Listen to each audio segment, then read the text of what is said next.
students, welcome to my channel Tansuman Classes, and today we read remaining part chapter number 3 History Ruling the Countryside. So I hope आप सबको बहुत मज़ा आया होगा, समझ में आया होगा चैप्टर कि कैसे कंपनी ने ट्रेड के लिए आई, कैसे उसने टेरिटरीज को अपनाया और साथ ही साथ अब उसने यहाँ पे दीवानी हासिल कर ली और दीवानी हासिल करने के बाद उसने लैंड पे अलग अलग टैक्सेस लगाए, रेवेन्यू लगाए. तो before we read the chapter we revise our previous knowledge, जैसा कि हमने पहले पार्ट फर्स्ट में रीड किया था. सो द कंट्री साइड यानी रूरल एरियाज, और फिर जो कंपनी ने सेटलमेंट जो अलग अलग ज़मीनों के रेवेन्यू है उसको डिसाइड कर लिया था कि किस लैंड पे कितना रेवेन्यू लिया जाए. तो we divided into 3 parts. Permanent settlement, the first one is under this settlement it was decided that the rate of the revenue once fixed would not be changed. यानी एक बार जो रेट फिक्स कर दी गई है वो अब फिक्स कर ही दी गई है, उसे चेंज नहीं किया जाएगा. दूसरी जो था सेटलमेंट उसमें था महल यानी दूसरा जो तरीका अपनाया उन लोगों ने.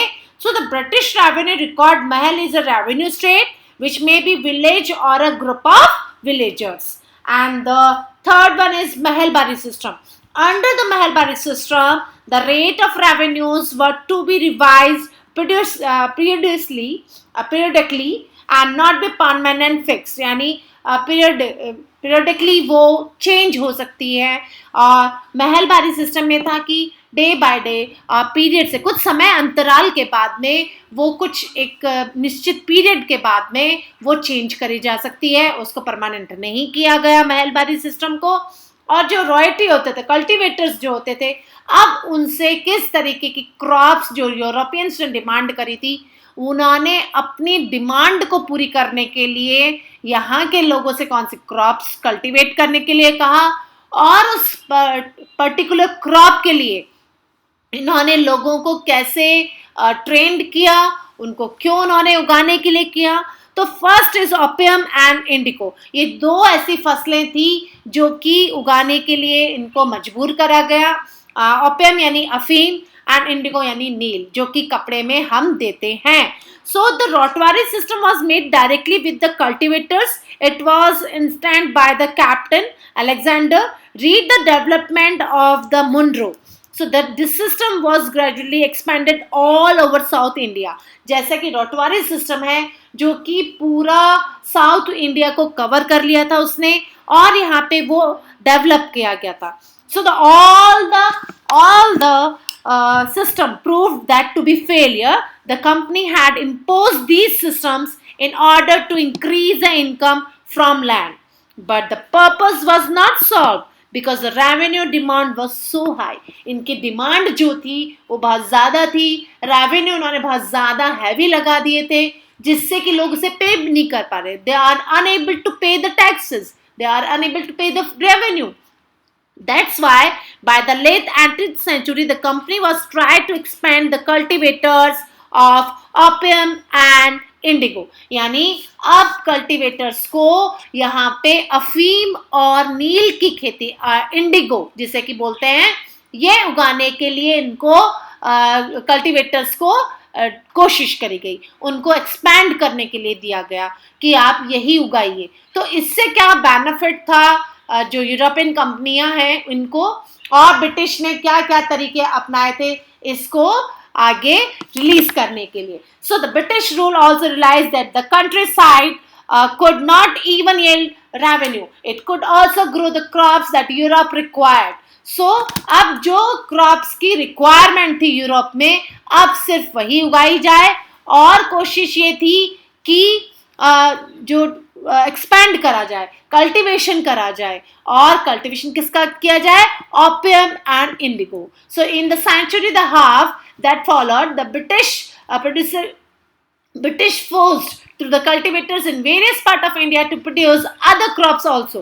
For example, अब जो यूरोप में फसलों को उगाने के लिए यूरोपियंस ने जो फसलों को उगाने के लिए कहा गया था 18वीं शताब्दी के अंत तक वो था अफीम, ओपियम. एंड इंडिगो, जो कि नील की खेती कहलाता है। अब बड़े जोर शोर से इसको उगाने के लिए कहा गया, लेकिन साथ ही jute in Bengal and tea in Assam, sugarcane in the United Provinces of Uttar Pradesh. Now it is called Uttar Pradesh, and wheat in Punjab, cotton in Maharashtra and Punjab, and rice in Madras. यानी कि जो बंगाल में jute को पटसन जो होता है उसको उगाने के लिए कहा गया, और चाय असम में, और वर्तमान उत्तर प्रदेश यानी जो राइट नाउ उत्तर प्रदेश के नाम से जाना जाता है, यूनाइटेड प्रोविंस एंड व्हीट इन पंजाब, गेहूं पंजाब में, और साथ ही साथ में महाराष्ट्र में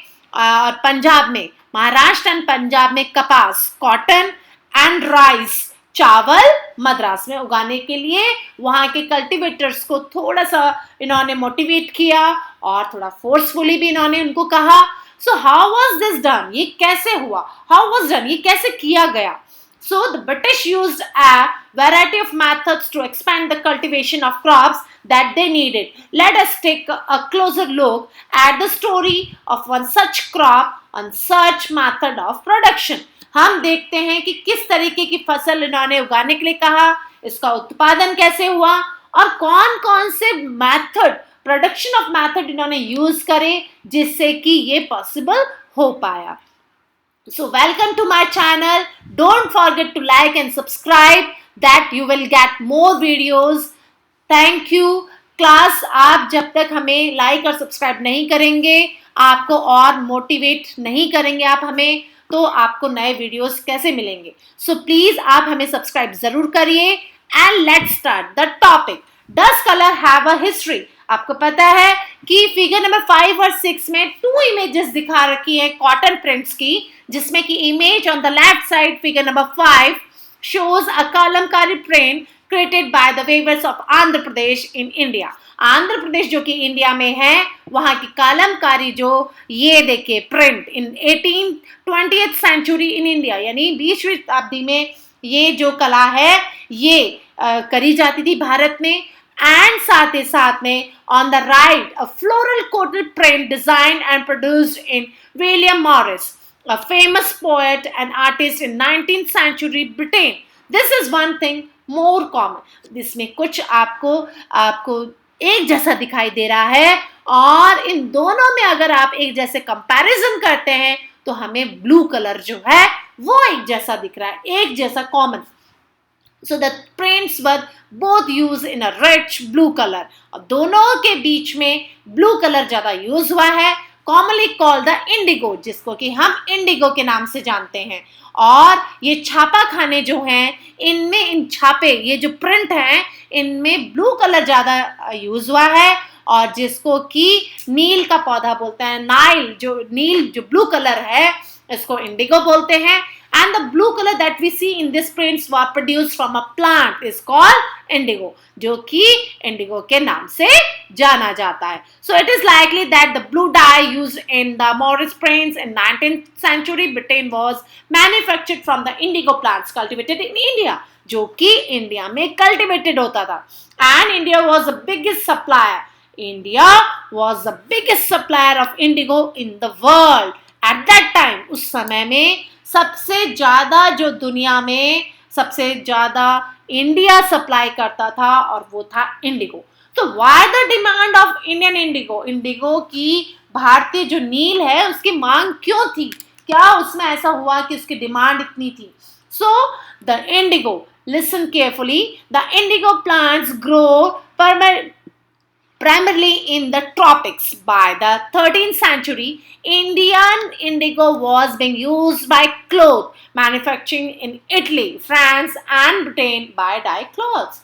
जो इंडिया का इंडिगो प्लांट है इसको क्या चाहिए? ट्रॉपिक्स प्लेस में ये ज़्यादा उगता है, और साथ ही साथ में इटली, फ्रांस एंड ब्रिटेन में इनको कपड़ों जो कपड़े हैं वो उनसे डाई किए जाते थे। So, however, only small amount of Indian indigo reached the amount European market and its price very high. यानी इंडिया का जो इंडिगो है वो यूरोपियन मार्केट तक थोड़ा ही पहुंचता था, और इसकी प्राइस जो है its price was very high. So the European cloth manufacturers therefore had to be depend on another plant called warp to make violet and blue dyes. यानी जो कपड़ा होता था ब्लू कलर जिसमें लगाया जाता था, इसकी बहुत ज्यादा डिमांड थी. और वॉर्ड नाम का एक दूसरा पौधा होता था जो कि वॉयलेट कलर का होता था, इसकी भी डिमांड थी. इनका यूज कपड़े को डाई करने के लिए, कपड़े को रंगने के लिए किया जाता था. And being a plant of temperate zone, जो कि टेम्परेट जोन में होता था, so woad was the more easily available in Europe. और जैसा कि वॉर्ड जो है ये बहुत इजिली अवेलेबल हो जाता था यूरोप में. So it was grown in the northern Italy, southern France and parts of Germany and Britain. और जो खास करके Italy, France, Germany and Britain में उगाया जाता था. Worried by the competition from indigo, जिसको कि इंडिगो से एक बहुत बड़ा कंपटीशन था. So what produced in Europe pressurized their government to ban the import of indigo. तो उन्होंने इंडिया से जो इंडिगो आता था उस पे सरकार पे दबाव डाला कि नील के आयात पे पाबंदी लगा दी जाए. क्यों?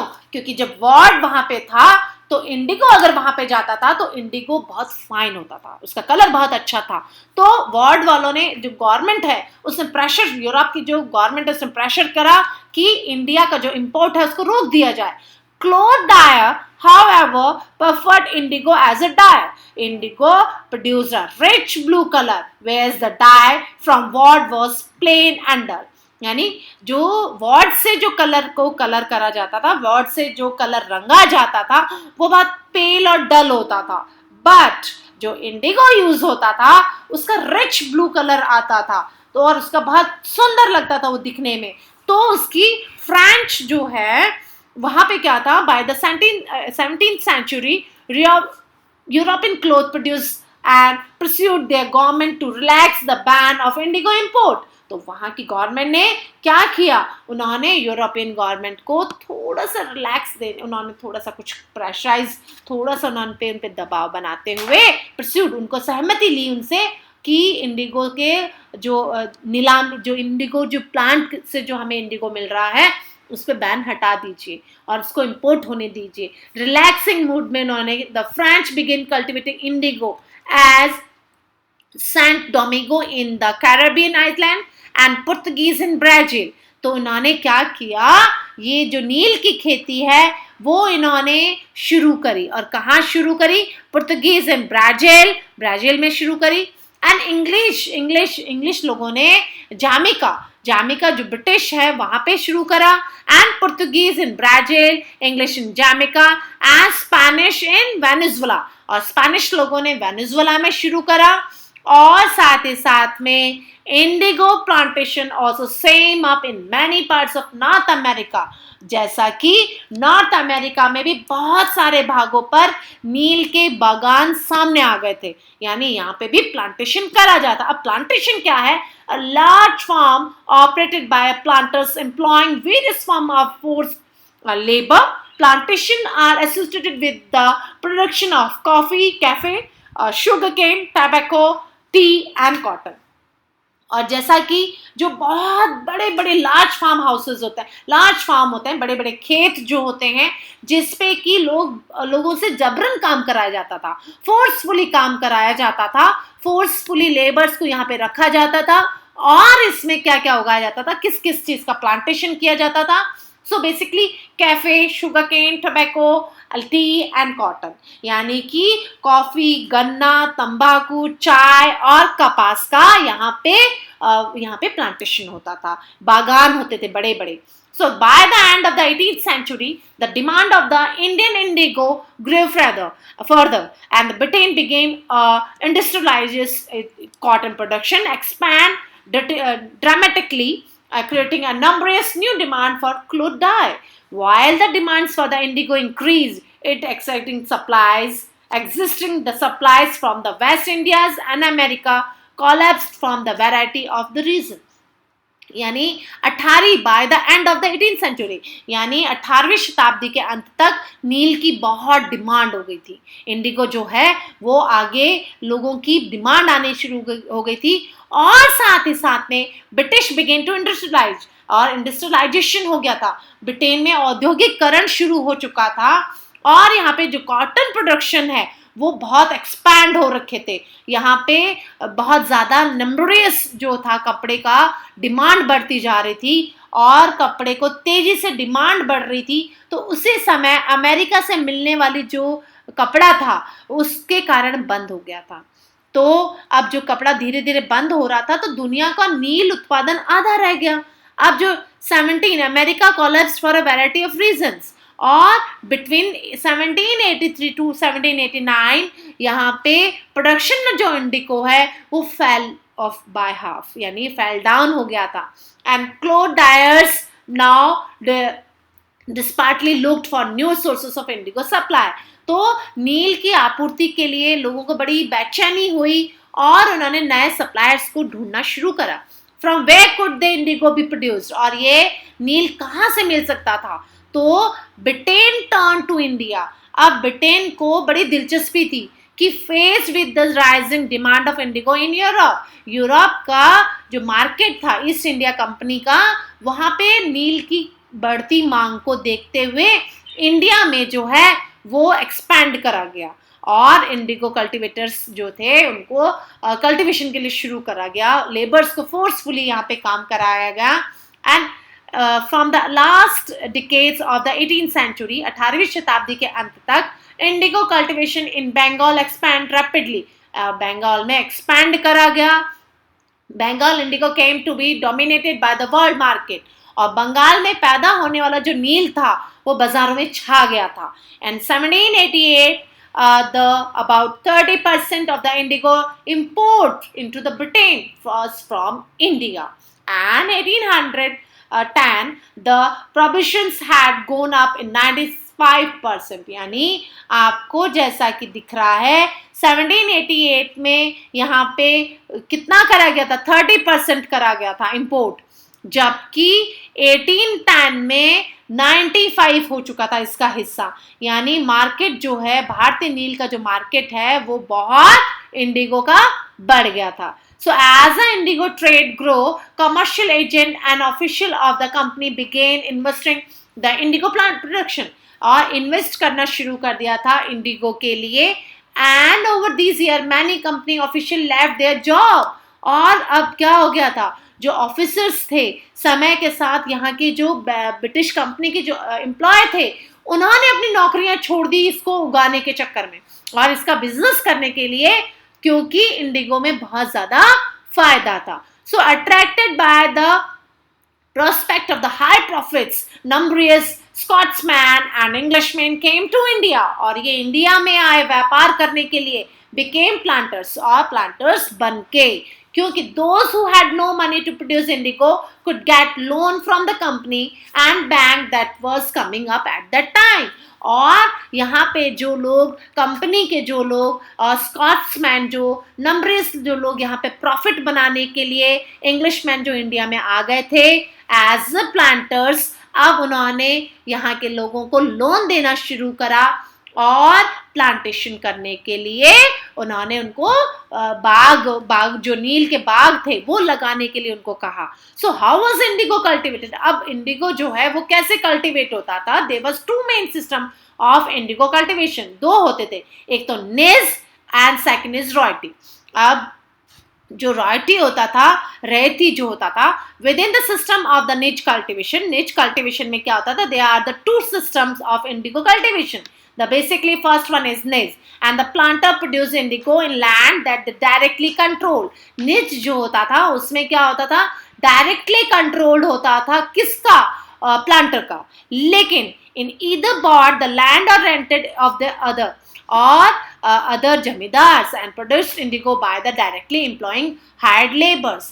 और जो जमीन का जो ज़मीन खरीद लेते थे, कुछ बागान जो जो प्लांटर्स होते थे, उन्होंने क्या किया, निज खेती के व्यवस्था के लिए बागान मालिक खुद अपनी ज़मीन को उत्पादन के लिए देते थे और उनको उगाने के लिए देते थे, और जो मजदूर होते थे उनसे लगातार खेती करवाते थे, डायरेक्टली इनको हायर्ड करते थे लेबर्स को. So the problems with nij cultivation. अब निज कल्टिवेशन में भी कुछ प्रॉब्लम्स आई. The planters found that the difficult to expand the area nij cultivation. अब जो निज कल्टिवेशन है उसमें बड़ी मुश्किलें आ रही थी, क्योंकि बागान मालिक जो थे, प्लांटर्स जो थे, Indigo could be cultivated only the fertile lands. ये सिर्फ कहाँ पे होती थी इंडिगो? फर्टाइल लैंड पे ही हो सकती थी, उपजाऊ जमीन पे ही हो सकती थी. And they was already densely populated, और पहले से ही लोग बहुत ज्यादा हुआ करते थे यहाँ पे. So only small plots scattered over the landscape could be acquired. तो वो थोड़ी सी छोटे मोटे खेत होते थे, वो ही उनके हाथ लग पाते थे. So the planters needed a large area, compact blocks of cultivated indigo as in plantation. और उनको प्लांटेशन करने के लिए बहुत बड़े बड़े लार्ज एरियाज चाहिए थे. What could they get such a land from? और ये कहाँ से उनको मिल सकता था? ये जमीनें उन्हें कहाँ से मिल सकती थी? So they attained a lease in the land around the indigo factory. तो उन्होंने इंडिगो फैक्ट्री के आसपास की जमीनों को लीज पे लिया, किराए पे लिया, or they evict the peasants from the area, but these always lead to conflict the tension. But इसमें भी किसानों को, है ना, हटवा दिया वहां से, और ये किसानों के बीच में और वहाँ के जो प्लांटर्स थे उनके बीच में एक तनाव आ गया, कॉन्फ्लिक्ट और टेंशन बढ़ती गई लोगों के बीच में, क्योंकि टकराव का होना ज़रूरी था. Because no was labour easy to immobilise. क्योंकि मजदूर जो थे वो इंतज़ाम नहीं कर पा रहे थे, आसानी से इस जगह को छोड़ नहीं पा रहे थे. और जो बड़े बागान थे, a large plantation required a vast number of hands to operate. लेकिन उनको जो प्लांटेशन के लिए जो प्लांटर्स थे उनको बहुत ज़्यादा लेबर्स की ज़रूरत थी.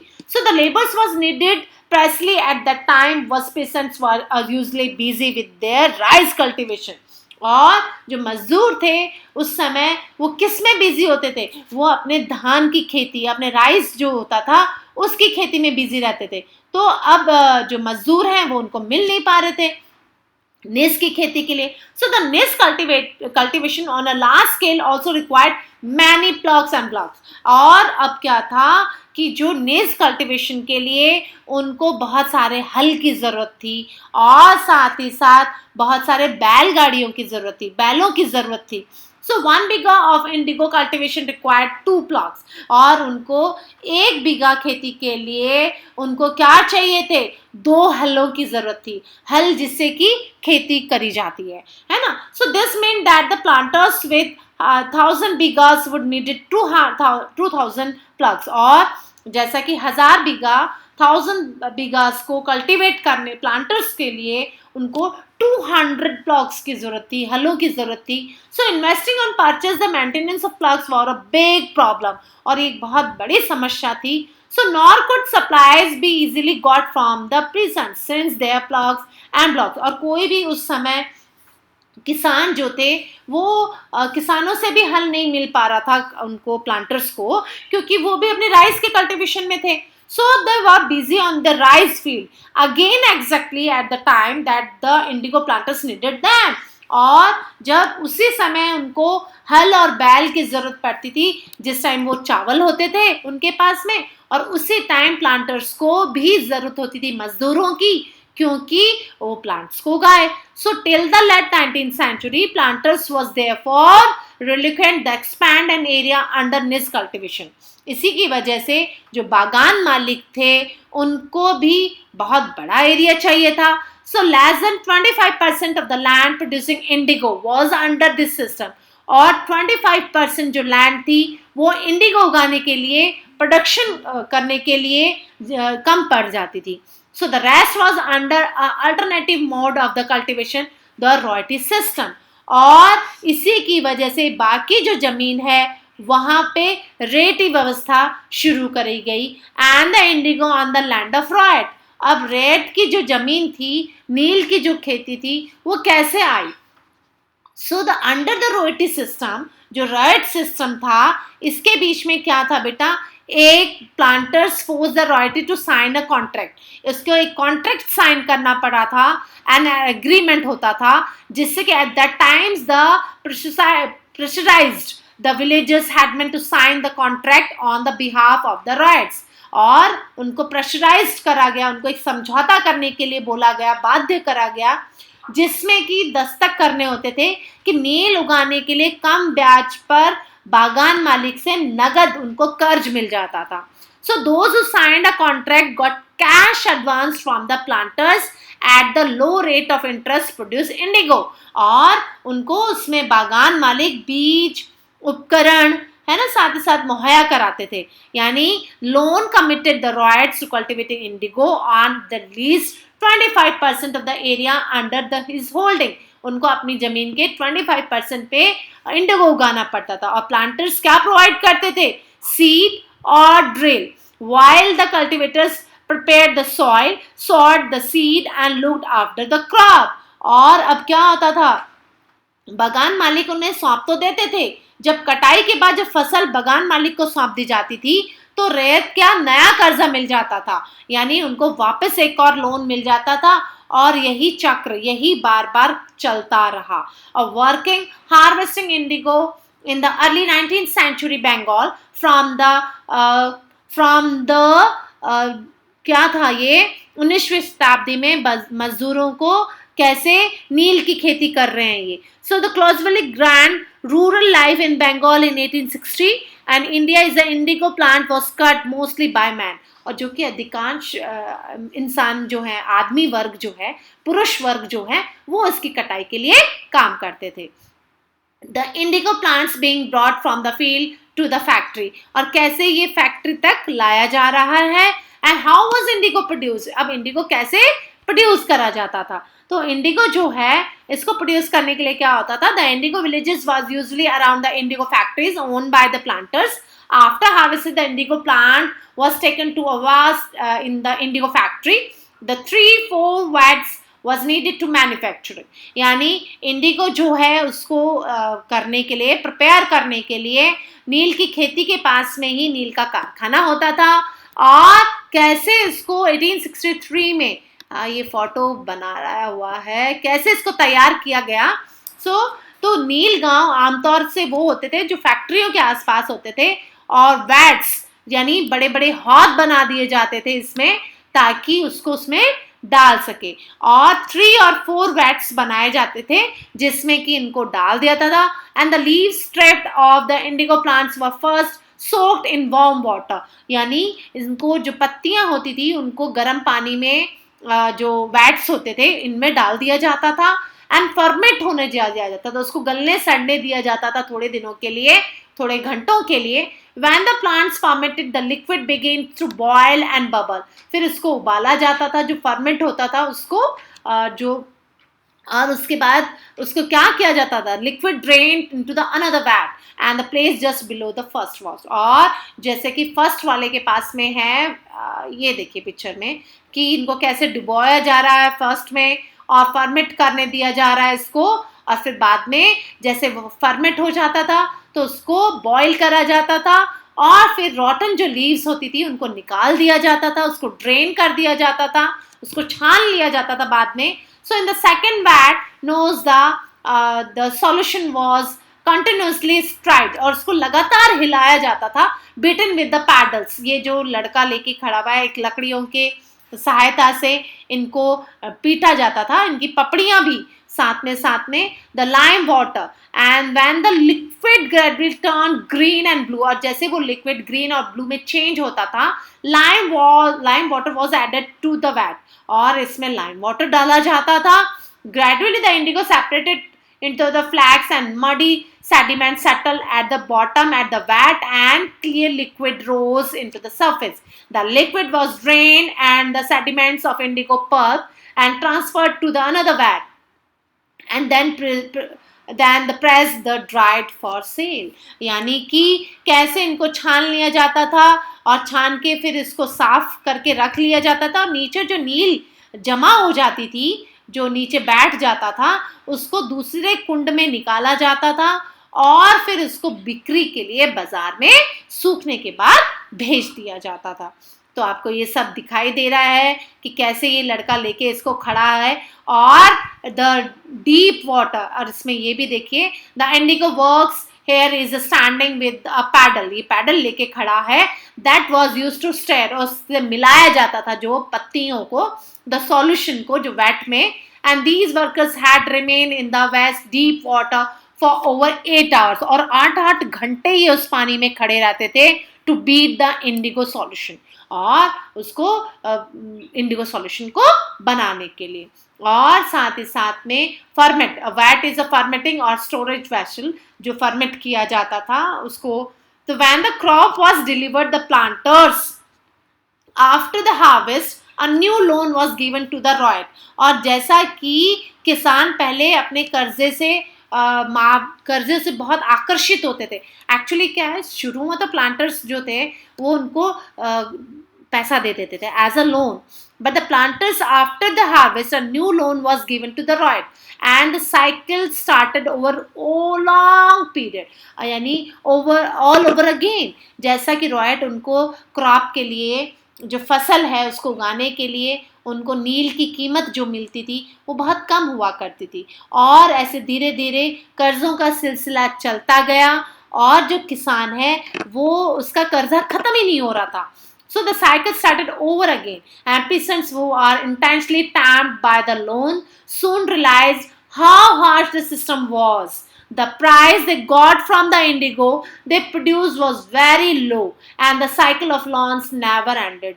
और उनका जो लोन जो उनका खत्म ही नहीं हो पा रहा था, तो ये समस्याएं बहुत बड़ी थी। So there was other problems too. अब एक और समस्या भी थी इसमें कि the planters usually instead the Indigo भी कल्टिवेटेड, यानी उनको इंसिस्ट करा जाता था, उनको फोर्सफुली उनको मजबूर करा जाता था कि वो क्या चाहते थे, वो चाहते थे कि प्लांटर्स जो हैं वो अब इंडिगो ही उगाए, इंडिगो को ही कल्टिवेट करे, and best soil in which peasants preferred to the cultivate rice. और अब सबसे बड़ी ये परेशानी थी कि जो बहुत उपजाऊ मिट्टी है वो जो नील जो इंडिगो उगाया जाता था वो बेस्ट सॉइल के सारी चीजें खींच लेता था, and which peasants prefer to cultivate rice. तो अब वो राइस कैसे उगाए? So indigo moreover had deep roots, क्योंकि अब इंडिगो का क्या होता था, उसकी रूट्स बहुत डीप होती थी और वो सॉइल को रैपिडली वो क्या करता था, उसकी जो सारी जो फर्टाइल सॉइल है उसकी सारी वैल्यू, जो उसकी सारी ताकत है वो उसको रैपिडली खींच लेता था। After an indigo harvest the land could not be sown with rice, और अगर एक बार नील की कटाई के बाद वहां पे धान की खेती नहीं करी जा सकती थी, यानी एक बार अगर किसान ने अपनी जमीन पे अगर उसने खेती पे इंडिगो को कल्टीवेट कर दिया, इंडिगो को उगा दिया, तो अब उसके बाद वो क्या करता था, उसके बाद वो राइस उसमें नहीं उगा सकता था। तो ये बहुत बड़ी उसके लिए एक समस्या थी, क्योंकि अब जो Indigo could be cultivated on the land fertile land and these were already densely populated, और ये सिर्फ डेंसली पॉपुलेटेड जो एरिया था वहीं पे पॉसिबल था, और इंडिगो को फर्टाइल लैंड ही ज़रूरी होती थी। तो इसमें गवर्नमेंट ने जो था वो काफ़ी कुछ उसको करना ज़रूरी था इसके लिए, and the crops was delivered, और क्रॉप्स जो हैं वो उगाने की ज़रूरत थी लोगों को, क्योंकि सिर्फ नील की खेती से ही सब कुछ नहीं हो सकता था, इसके लिए रियलाइज़ करने की ज़रूरत थी कि कैसे हार्श हो रहे थे। आप ये देखिए यहाँ पे कैसे लोगों को मजबूर करा जा रहा था कि वो नील की खेती करे, और साथ ही साथ में लुक एट दिस पिक्चर, है ना। तो यहाँ पे क्या था, the slaves revolt in the August 1971, painting by the Gannery Scottish states in the 18th century. French planters produced indigo and sugar in the French colony of the Saint Domingue in the Caribbean islands, and the African slaves who worked on the plantation rose the rebellion of 1791, burning the plantation and killing their rich planters. In 1792, France abolished slavery in the French colonies. These events lead to the collapse of the indigo plantation on the Caribbean island. यानी कि जो Caribbean island है वहाँ पे अब जो फसलें उगाई जा रही थी, ये जो पेंटिंग है वो सेंट डैम्यू के गुलामों की बगावत को दिखाती है कि कैसे 1791 में जनवरी में स्कू हॉल्डीस्की के द्वारा चित्र बनाया गया है, जिसमें कि 18वीं शताब्दी में फ्रांसीसी बागान जो है उन्होंने कैसे कैरेबियाई द्वीप में फ्रांसीसियों को चीनी, नील और चीनी का उत्पादन शुरू करा था उन्होंने, और कैसे गुलामों को, अफ्रीकी जो स्लेव्स थे उनको मजबूर करा, और इन 1791 में वो कैसे बगावत पे उतारू हो गए, और 1792 में फ्रांस ने यहाँ पे दास प्रथा खत्म कर दी, और क्या हुआ, कैरेबियाई द्वीपों में नील की खेती ठप हो गई, क्योंकि प्लांटेशन के लिए अधिकांश उनको किसकी जरूरत पड़ती थी, उनको जरूरत पड़ती थी लेबर्स की. तो Indigo cultivation was done under to system is Naze and Royalty, and the planters produced indigo in land that they directly controlled, but it was difficult for the planters to expand the area under niche cultivation. So the part second is complete from my side. Thank you. Good day.